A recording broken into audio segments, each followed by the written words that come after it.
श्री राम जय जय राम। ऊर्ध्वं वहन्ति सरिता तदगस्ताद् कृतासनम्। ऊर्ध्वं वहन्ति सरिता तदगस्ताद् चिति चेत् स्वप्नवद् भाति तत्तदा तस्थितिं भवेत्।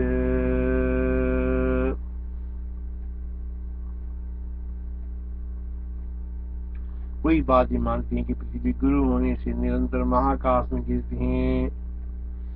आकाश के अध प्रदेश के अवधि न होने से उसका गिरना, आकाश का अध प्रदेश की अवधि न होने से उसका गिरना कहीं पर भी नहीं रुकता। बहुत बड़ी होने से उसका पतन हमारी दृष्टिगोचर नहीं होती है।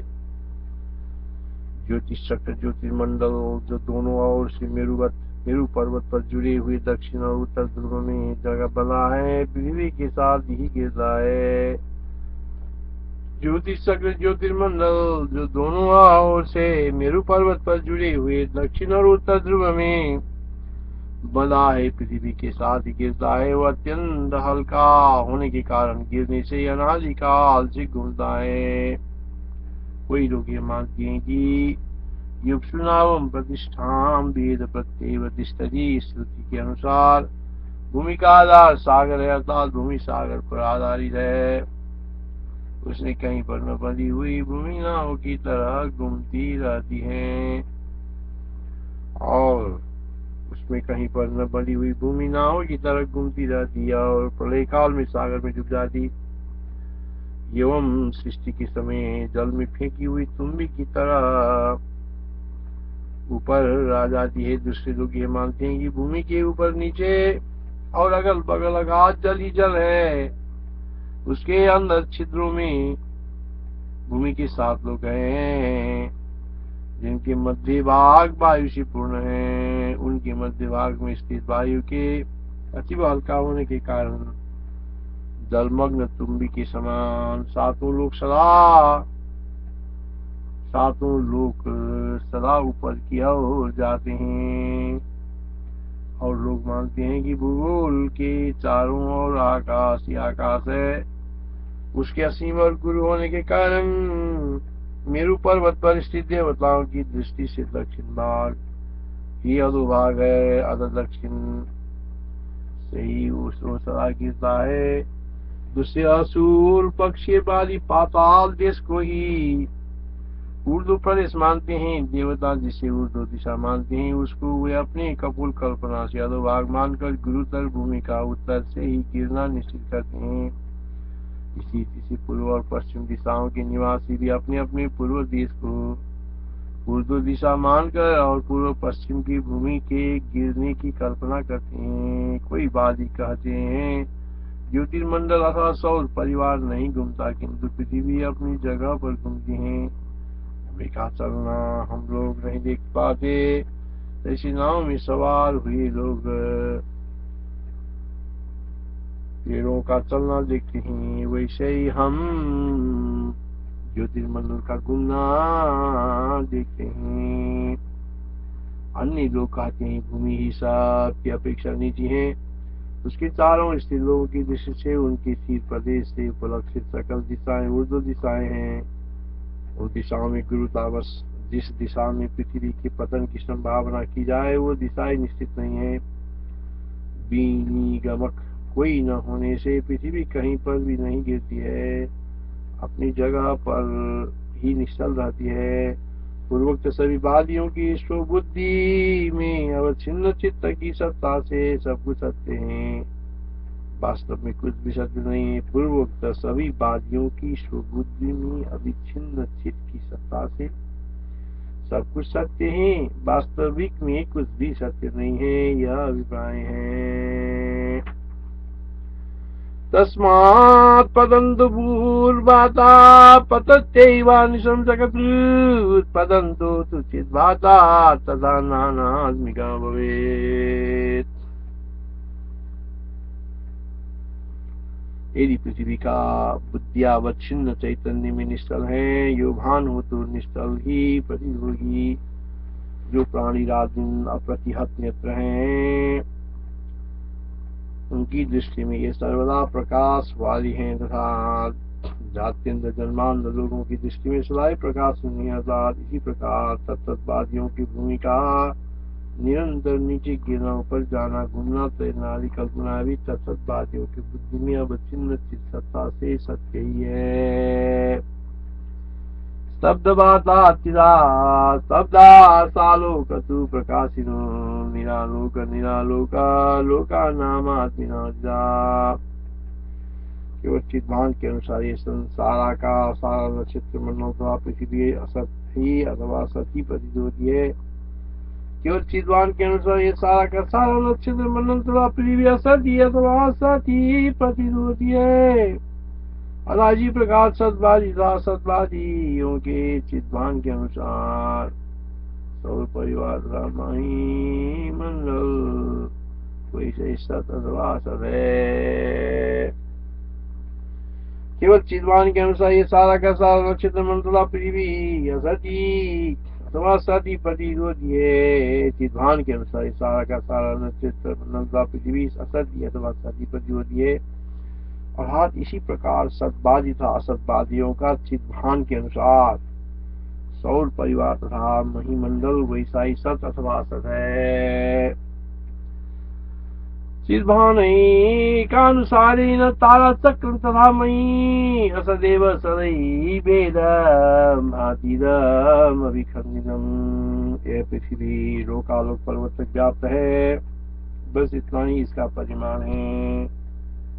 इसके अनंतर वलयाकार गोल गड्ढा है और उसमें एक मात्र समुद्राकार महान अंधकार स्थित है।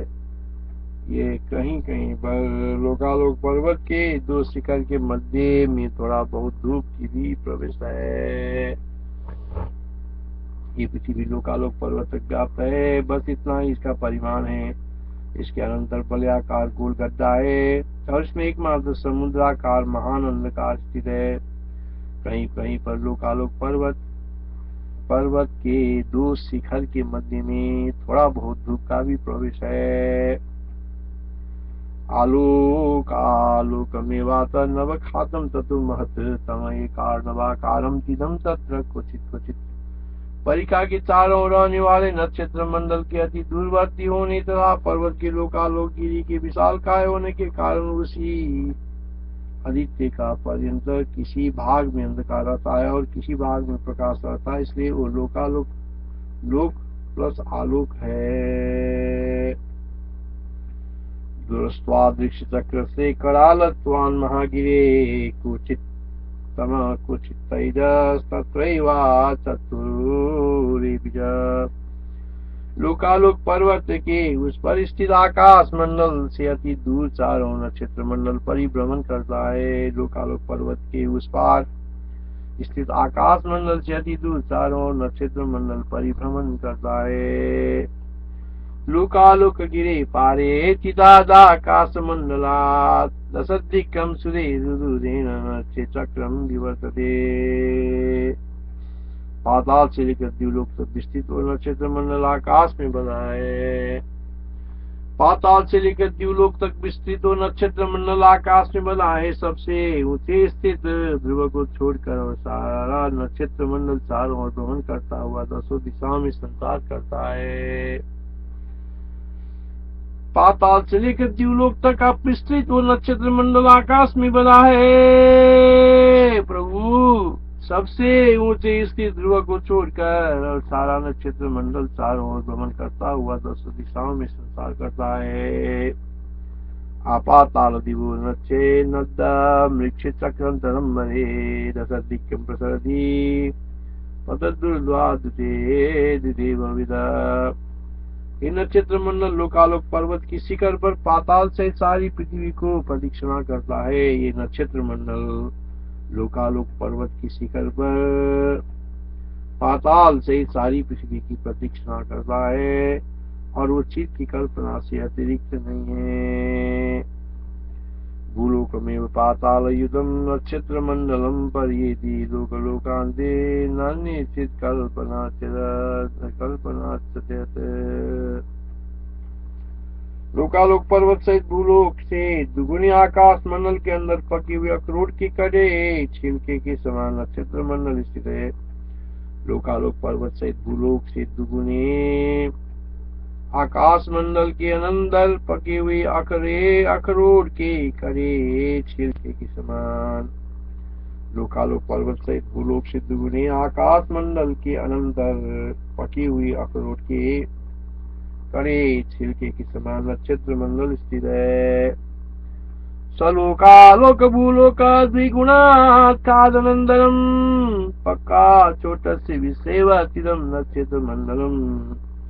भूलोक से दुगुनी आकाश नक्षत्र मंडल का अंतर्दल विस्तार दुगुना है। 10 दिशा में घूमने वाला नक्षत्र मंडल की स्थिति बेल की छिलकी के समान है। भूलोक से दुगुनी आकाश से नक्षत्र मंडल भूलोक से दुगुनी आकाश से नक्षत्र मंडल की अंतर्तल विस्तार दुगुना है। 10 दिशाओं में घूमने वाले नक्षत्र मंडल की स्थिति बेल की छिलके की समान है। 10 दिशाओं में घूमने वाले नक्षत्र मंडल की स्थिति 10 दिशाओं में घूमने वाले नक्षत्र मंडल की स्थिति बेल की छिलके के समान है। द्विगुणा नमस्तस्मात् दृक्षचक्रस्य पुष्टता 10 दिक्क विसरतु बिल्वत्वोक सदृशोस्तिरे। सबल ब्रह्म का सत्य संकल्पात्मक जिस प्रकार का कथन है, सबल ब्रह्म का सत्य संकल्पात्मक जिस प्रकार का कथन है वो ही इसी प्रकार से सन्निवेश यानी ब्रह्मांड और उसके अवयव रूप से जगत की स्थिति है। सबल ब्रह्म का सत्य संकल्पात्मक जिस प्रकार का कथन है वही इस प्रकार के सन्निवेश से यानी ब्रह्मांड और उसके अवयव रूप से जगत की स्थिति है।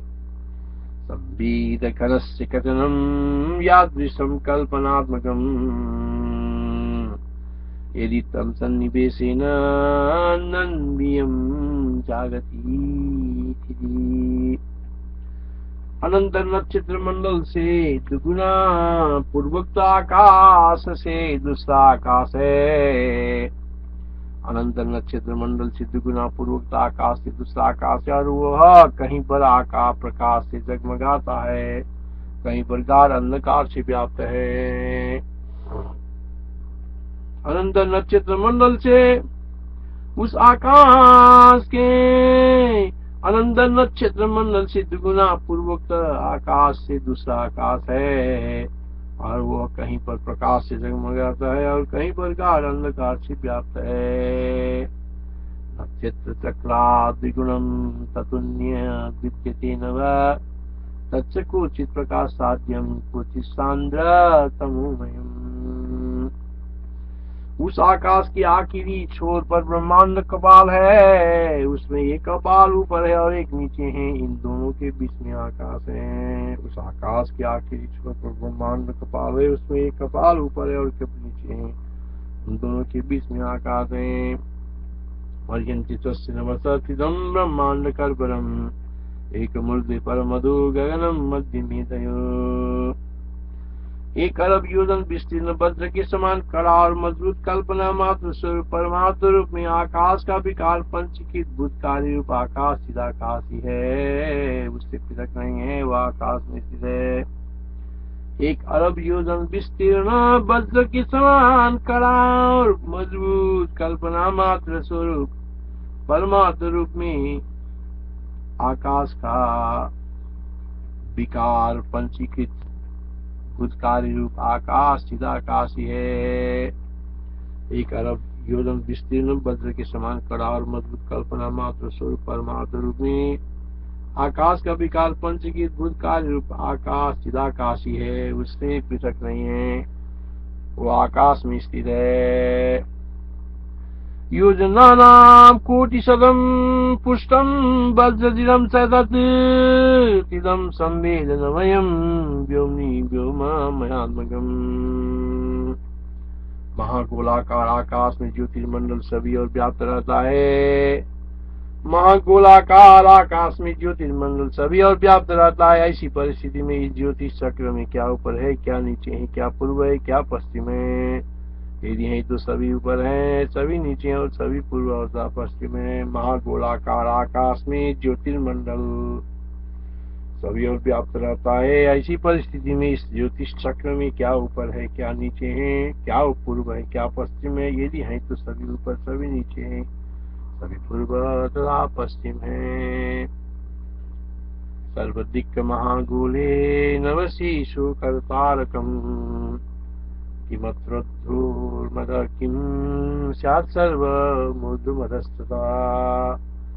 सर्वदिक् महागोले नवशीषु कर्तारकम् किमत्रोद्धूर्मद किं स्यात् सर्वमूर्धमदस्तथा। सब वस्तुओं का गिरना, उड़ना, तिरछे चलना तथा एक जगह खड़ा रहना जो प्रतीत होता है वो सब प्रत्येगात्मा का अवभाषण है। सब वस्तुओं का गिरना, उड़ना, तिरछे चलना तथा एक जगह खड़ा रहना जो प्रतीत होता है वो सब प्रत्येगात्मा का अवभाषण है, वो वास्तविक नहीं है। अर्थात वस्तुतः वस्तुओं का न गिरना है, न उड़ना है, न गमन है, न आगमन है, न स्थिति है, कुछ भी नहीं है। पतन आदि होने में अद्वैत विरोध होगा, ये भाव है। सब वस्तुओं का गिरना, उड़ना, तिरछे चलना तथा एक जगह खड़ा रहना जो प्रतीत होता है वो सब प्रत्येक आत्मा का अवभाषण ही है, वो वास्तविक नहीं है। अर्थात वस्तुतः वस्तुओं का न गिरना है, न उड़ना है, न गमन है, न आगमन है, न स्थिति है, कुछ भी नहीं है। पतन आदि होने में अद्वैत विरोध होगा, ये भाव है। पतनम उत्पतनम गमनम चिदम चित इति फुरितम न तु वस्तुतः पतनमस्ति न चोत्पतनम न वा गमनमागमनम चिदमित्यपि। इत्यादि श्री वशिष्ठ महारामायणे वाल्मीकि देवदूतों के मोक्षवान निर्वाण प्रकरण उत्तरार्धे अविद्योपाख्यान अंतर्गत विपश्चिदुपाख्यानी भूगोलक निर्णय नाम शब्द विंशाधिक शतम सर्ग। हरि ओम तत्सत्।